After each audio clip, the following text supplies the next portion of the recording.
యేసు నామంలో మీకు శుభములు సమృద్ధిగా కలుగునుగాక. మధురం నీ వాక్యం అనే కార్యక్రమానికి స్వాగతం. ఈరోజు మనం మరణం నుండి జీవంలోనికి అనే అంశం ధ్యానించుకుందామండి.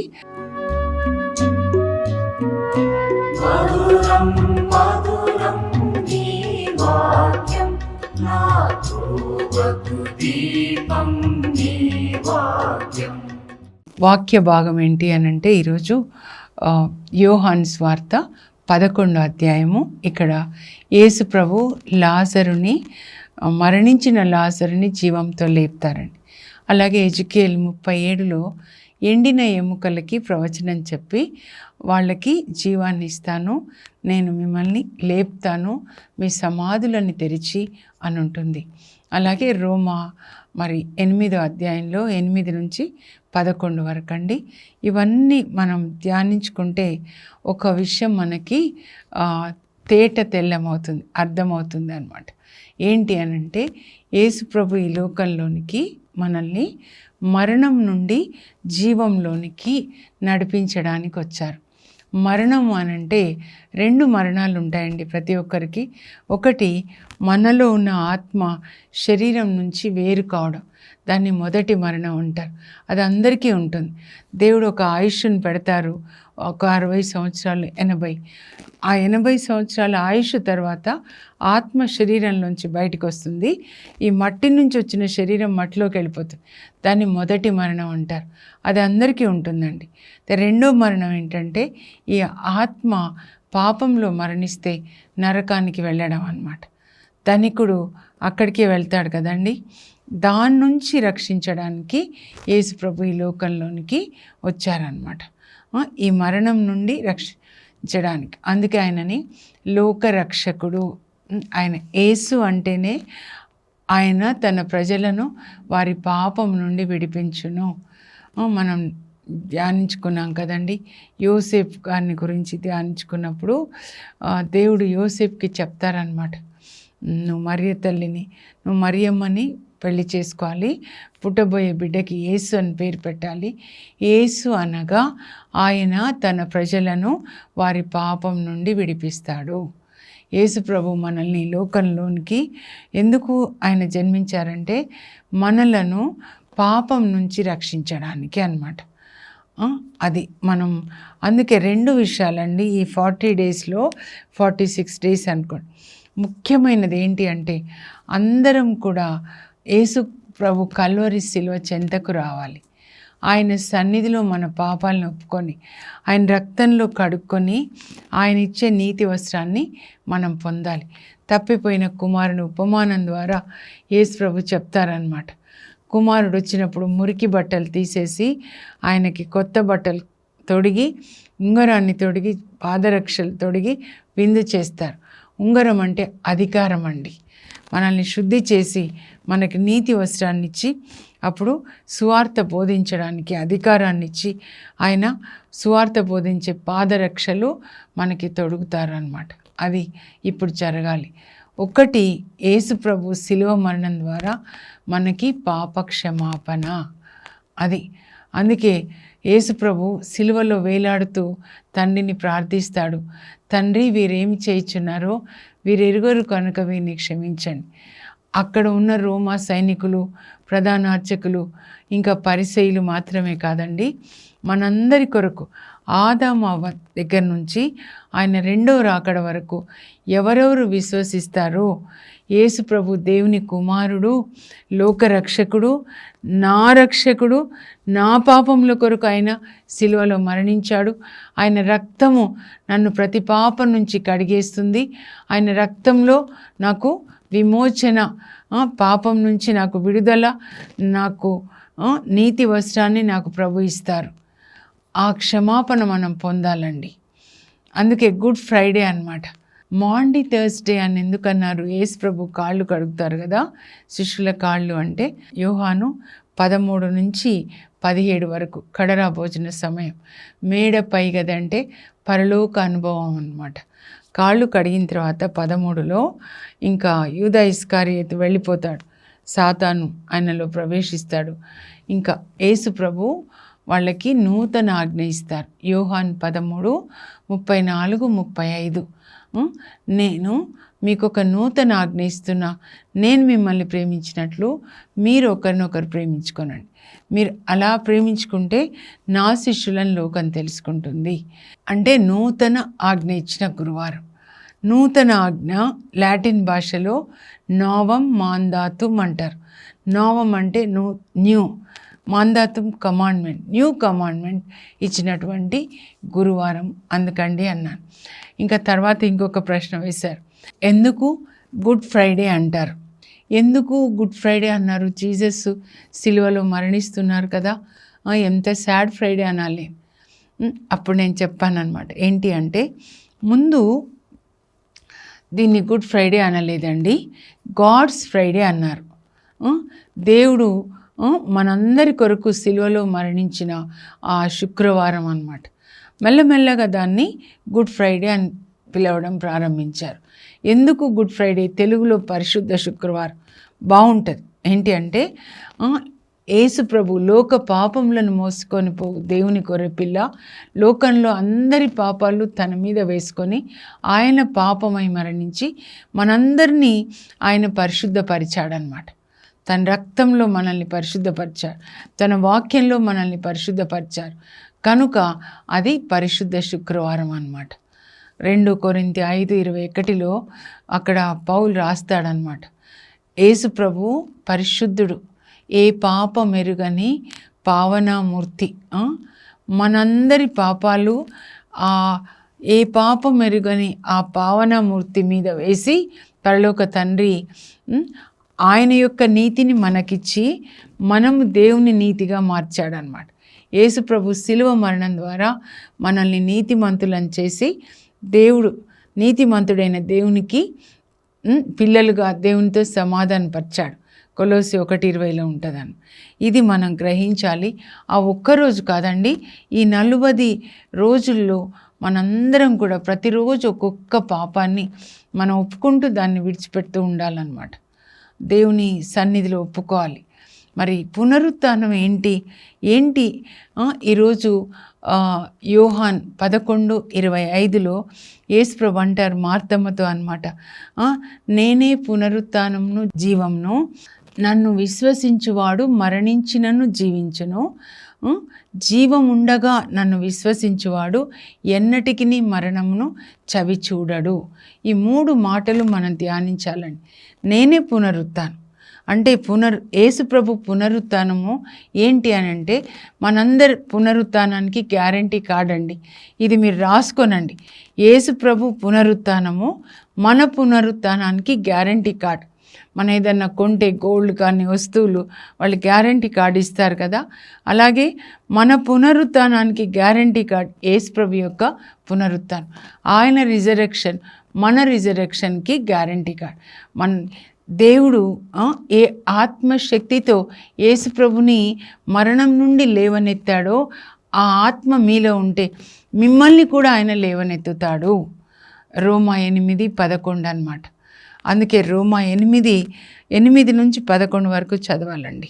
యేసు ప్రభువుని మరణం నుండి లేవనెత్తిన ఆత్మ మీలో ఉన్నట్లయితే ఆ ఆత్మ మిమ్మల్ని కూడా మీ మర్త్య శరీరాలకి జీవాన్ని ఇస్తుంది. రోమా 8 చాలా ముఖ్యమైన అధ్యాయం అండి. మెల్లగా మీరు చదవాలన్నమాట. అక్కడ రోమా 8-11 వరకు ఈరోజు మనకుంది కదా, ఇంకా మొత్తంగా చదివితే చాలా బాగుంటుందండి. 14-15 వరకు బైబిల్ గ్రంథాన్ని మరి ఒక పెద్ద మౌంటైన్తో పోలిస్తే రోమా 8 అధ్యాయము ఎవరెస్ట్ మౌంటైన్తో పోలుస్తారు. అంటే అంత శ్రేష్టమైనదన్నమాట. మెల్లగా చదవాలి. అక్కడ మనము శరీరానుసారులు శరీరం ఏం కోరితే వానికే తమ మనస్సులు ఇస్తారు. ఈ శరీరానుసారమైన మనస్సు దేవునికి శత్రువు అన్నమాట.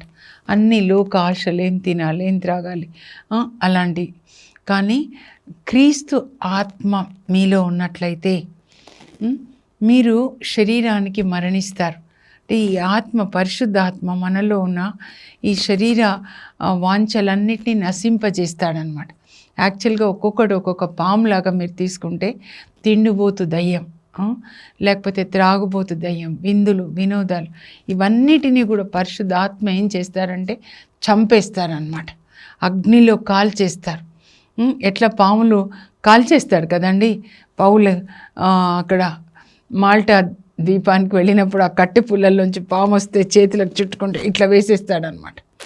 అట్లా పరిశుద్ధాత్మ కాల్చివేయాలన్నమాట. అది చాలా ముఖ్యమైనది. లేకపోతే 40 days సాతాను చెప్తాడు లోపల అన్నీ ఏదో గర్వము, కోపము, తిండిబొద్దనం, ధనాశ. ఈ 40 days బిగిన్ కాగానే మీ అందరికీ హాలిడేస్, పడుకోండి, మళ్ళీ ఈస్టర్కి లేవచ్చాను.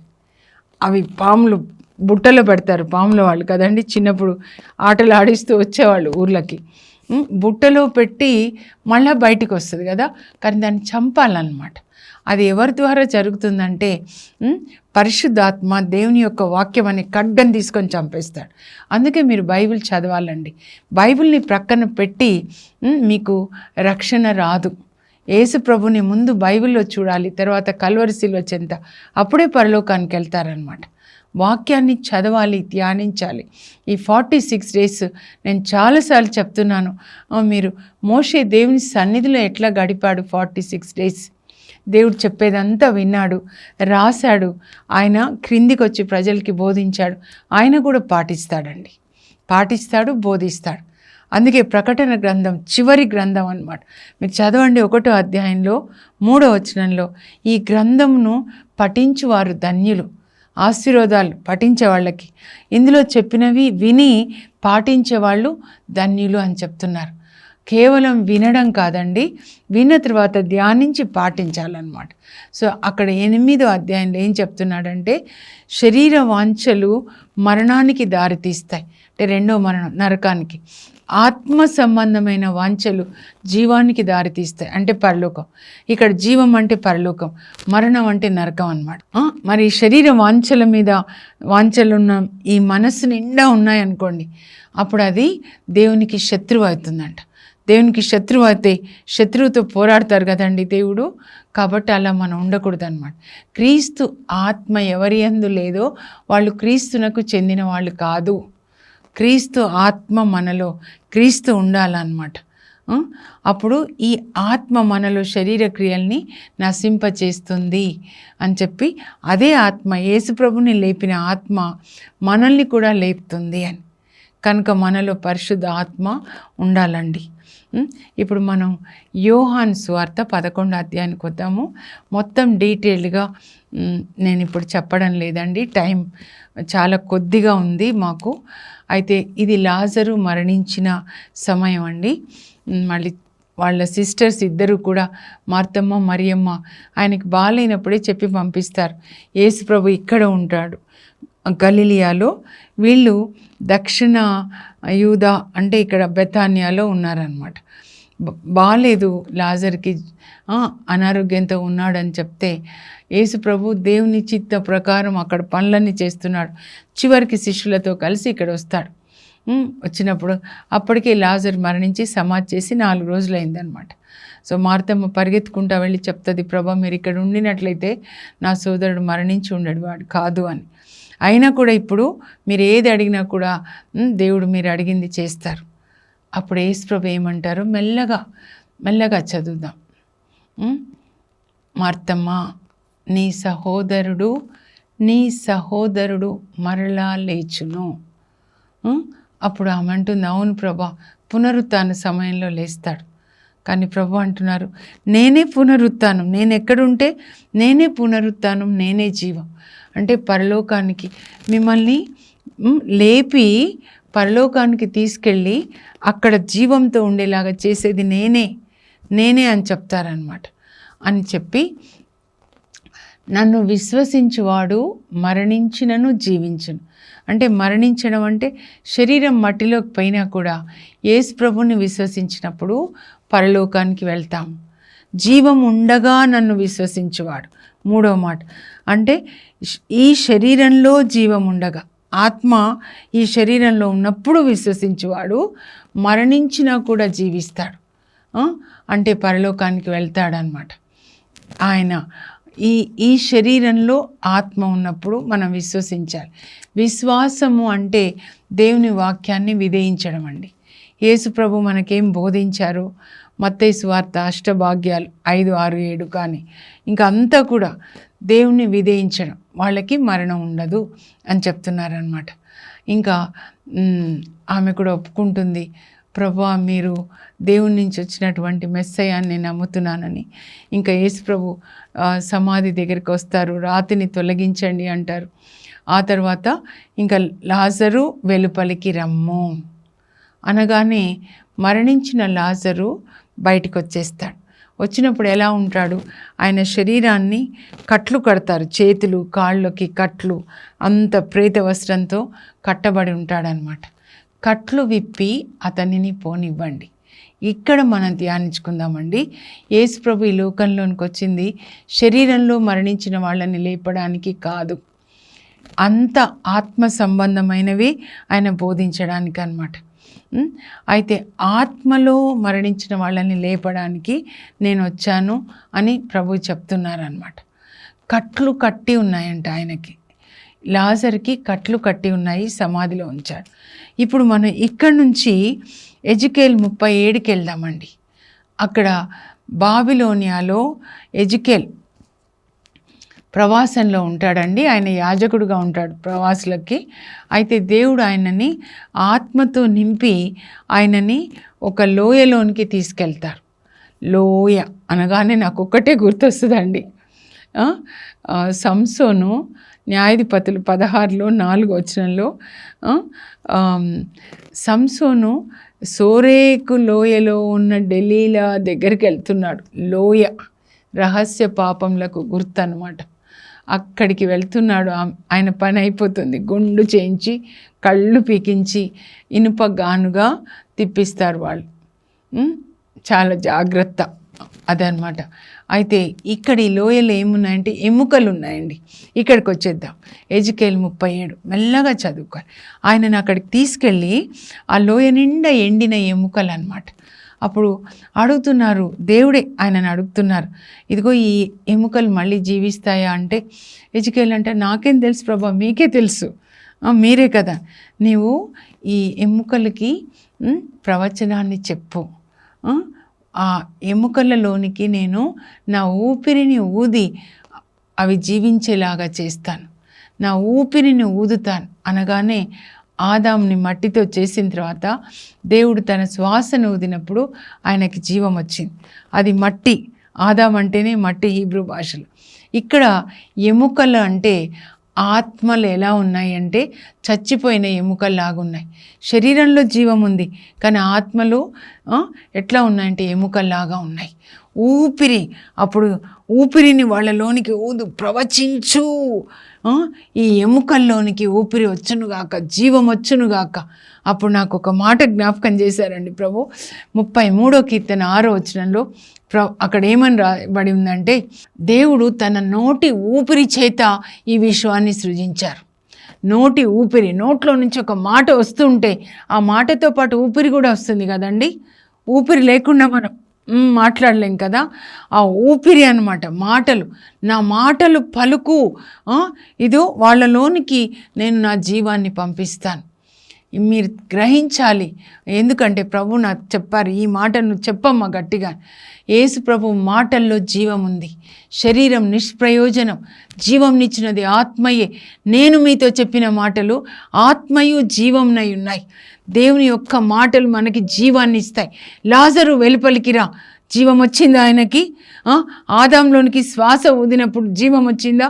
బాలిక లెమ్ము అంటే ఆ బాలిక లేస్తుంది, యాయిరు కుమార్తె. యవనుడా లెమ్ము అంటే ఆ యవనుడు లేస్తాడు. ఎందుకంటే ఈ ఉదాహరణలు చెప్తున్నారు. మీ ఆత్మ చచ్చినట్లుగా ఉన్నప్పుడు నేను నా మాటల్ని మీలోనికి పంపించి మిమ్మల్ని జీవించేలాగా చేస్తాను. యోహాను సువార్త 5వ అధ్యాయంలో 24 నుంచి మీరు మెల్లగా చదివితే అక్కడ ఏమంటున్నారంటే యేసు ప్రభు, నా మాటలను ఆలకించి నన్ను పంపిన వానిని విశ్వసించువాడు మరణించినను జీవించును. అంటే శరీరం మట్టిలోకి వెళ్ళిపోతుంది, ఆత్మ జీవించునంటే పరలోకానికి అన్నమాట. పరలోకానికి అందరూ వెళ్ళరండి. పరలోకానికి అందరూ వెళ్ళరు, వాక్యం ప్రకారం జీవించిన వాళ్ళే వెళ్తారు. మత్తయి 5:6-7, చెప్తారు, ప్రభు అంటే పరలోకానికి వెళ్ళరు, ఇదిగో ఇప్పటి వరకు నేనేం బోధించానో నా తండ్రి చిత్తం అది, ఇలా జీవిస్తేనే పరలోకానికి వెళ్తారు. రూట్ మ్యాప్ టు హెవెన్, మత్తయి 5:6-7. అందరికీ కాదు పరలోకం, వాక్యం ప్రకారం జీవించిన వాళ్ళకి, నా మాటలను శ్రద్ధగా విని ఆలకించి పాటించిన వాళ్ళు మరణాన్ని దాటి జీవంలోకి వస్తారు. అది లాజరుని లేపడం ద్వారా మనకి ఒక డెమాన్స్ట్రేషన్ ఇస్తున్నారు. ఇలా జరుగుతుంది, నా మాటలు మీకు జీవాన్ని ఇస్తాయి, కనుక నా మాటల్ని మీరేం చేయాలి, ఆలకించాలంటే వినుటాన్ని కాదు, వాటిని పాటించాలి. యాకోబు 1:26 రాస్తారు, కేవలం వినుటాన్ని మోసగించుకోకండి, మీరు వాటిని పాటించండి, అప్పుడు మీరు రక్షణలోకి వస్తారు. అందుకే కొలొస్సీ 1:13 కూడా యేసు ప్రభువుని గురించి, తండ్రి దేవుడు మనల్ని చీకటి నుంచి వెలుగు సామ్రాజ్యంలోనికి, తన కుమారుని వెలుగు సామ్రాజ్యంలోనికి తీసుకొని వచ్చారు. ఆ కుమారుని శిలువ మరణం ద్వారా మనకి పాప విమోచన, మన పాపములు క్షమించబడ్డాయి. ఎంత మంచి మాటలండి! ఎవరైతే ఆయన మాటలు ఆలకిస్తారో వాళ్ళు మరణించినా జీవిస్తారు, అతడు మరణంను దాటి జీవంలోకి వస్తాడు. అందుకని ఇది కూడా చదవండి. ఇప్పుడు ఎజెకియెల్ 37 వస్తే 12 నుంచి మీరు చదివితే ఏమంటారంటే, నా ప్రజలారా, బాబిలోనియాలో ఉన్న వాళ్ళ కోసం చెప్తున్నాడు, నేను మీ సమాధులు తెరిచి మిమ్మల్ని లేపుతాను, నా శ్వాసని, నా ఆత్మని మీలో ఉంచి మీరు జీవించేలాగా చేస్తారు. ఏంటి ఆ సమాధులు? ఏం సమాధుల్లోంచి ప్రజల్ని లేపుతా అంటున్నారు, ప్రజలారా అంటున్నారు అంటే సమాధులు అంటే ఏంటి? సమాధులు అనంటే హమాస్ చూడండి, హమాస్ టెర్రరిస్టులు అప్పుడు ప్రభు నాకు స్పష్టంగా చెప్పారనమాట. ఇజ్రాయెల్ వాళ్ళని కొంతమందిని బంధించి సమాధుల్లోకి తీసుకెళ్లారు, అంటే సొరంగాల్లోకి తీసుకెళ్లారు కదండి, టనెల్స్లోకి. అట్లా సాతాను ఒక్కొక్కరికి ఒక్కొక్క సమాధి. ఏం చెప్పాలి ప్రభు అంటే, నిద్ర సమాధి, తిండిపోతు సమాధి, ధనాశ సమాధి, కక్షలు, ఇలాంటి సమాధులు, గర్వము, లేజినెస్, ఫుడ్. అబ్బా, ఫుడ్ అయితే ఎక్కడ చూసినా ఫుడ్ ఇంటికి వచ్చేస్తుంది అని. హోటల్స్కి వెళ్ళడం కూడా కాదు, ఇంకా ఎంత ఈజీ. తిండిపోతూ దయ్యం ఎంత యాక్టివ్గా పనిచేస్తున్నాడని. ఈ సమాధులు, త్రాగుడు సమాధులు, ధనాశ, చచ్చిన చేపలు ఎట్లా ప్రవాహంతో వెళ్తాయో, ఆత్మలో చచ్చిన వాళ్ళు, ఆ ఎముకలు లాంటి వాళ్ళు ఇలాగే ఈ లోక ప్రవాహంలో వెళ్తూ ఉంటారు కొట్టుకొని, ఎందుకంటే ఆత్మ చచ్చిపోయింది. కానీ మృతులు దేవుని స్వరాన్ని వినే రోజులు వస్తున్నాయి. దేవుని యొక్క వాక్యం వింటే ఎలా లాజరు వచ్చేశాడు, అలాగే సాతాను సమాధుల్లో పెట్టేశాడు వాళ్ళని. ప్రభు, నేను సమాధులు తెరిచి మిమ్మల్ని నేను లేపుతా అని చెప్తున్నారు. ఆత్మల్ని లేపుతాను, నా స్వరం వింటారు, మీరు నా స్వరాన్ని వింటారు. దేవుని యేసు ప్రభు యొక్క మాటలు జీవాన్ని ఇస్తాయి మనకి. కనుక ఆయన మాటల్ని వింటూ ఉండాలండి, చదువుతూ ఉండండి, వేరే పని చేయకండి. మీరు ఇంకా చదువుతూ ఉండండి. చదవడమే ఒక ప్రార్థన అన్నమాట. ఇది నాకు జరుగునుగాక. ఎంతమంది త్రాగుల్లో ఉన్నారు, తిండిపోతనము, ధనము, పోట్లాటలు. ఈ సమాధుల్ని తెరిచి దేవుడు తన మహాకృపని బట్టి మనందరినీ సమాధుల నుంచి లేపుదురుగాక. రోజు ఒక్కొక్క సమాధి తెరవాలి. తిండిపోతు సమాధి, కక్షలు, లేకపోతే త్రాగడము, ధనాశ, ఇవన్నీ ఒక్కొక్క సమాధి నుంచి లేపి ఎట్లా వాళ్ళని విడిపించుకొని వస్తారు. యేసు ప్రభు మనల్ని అలా విడిపించుకొని రావాలండి. ఈరోజు అదే అన్నమాట. అందుకే ప్రొద్దున నాకు ఒకటి జ్ఞాపకం చేశారు. ఏంటి అంటే, అసతోమ సద్గమయ, తమసోమ జ్యోతిర్గమయ, మృత్యోర్మ అమృతంగమయ. ఏంటి అంటే, అసత్యం నుండి సత్యంలోనికి, చీకటి నుండి వెలుగులోనికి, మరణం నుండి జీవంలోనికి నన్ను నడిపించు. అప్పుడు యేసు ప్రభు చెప్తున్నారు, నేనే మార్గం, నేనే సత్యం, నేనే జీవం. ఇదంతా చేసేది యేసు ప్రభువే. మనల్ని అసత్యం నుండి సత్యంలోనికి, చీకటి నుంచి వెలుగులోనికి, మరణం నుండి జీవంలోనికి నడిపించేది ఒకే ఒక్కరు, ఆయనే యేసుక్రీస్తు ప్రభు. అందుకే నేనే మార్గం, సత్యం, జీవం అని చెప్పాడు.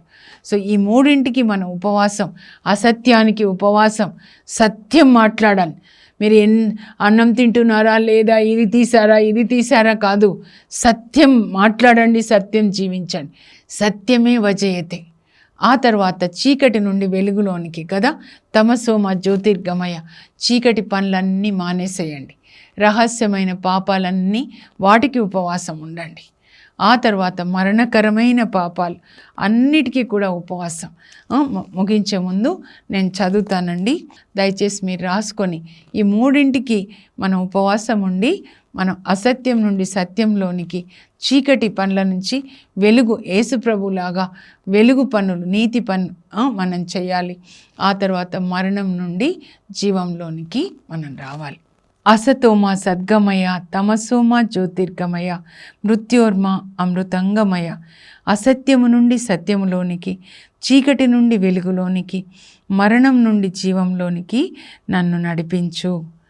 నేనే మార్గం, సత్యం, జీవం అని యేసు సమాధానం. మనం వేనికి ఉపవాసం ఉండాలి. అసత్యమునకు ఉపవాసం, సత్యమే వజయతి. చీకటి పనులకు ఉపవాసం, వెలుగులోనికి రావాలి.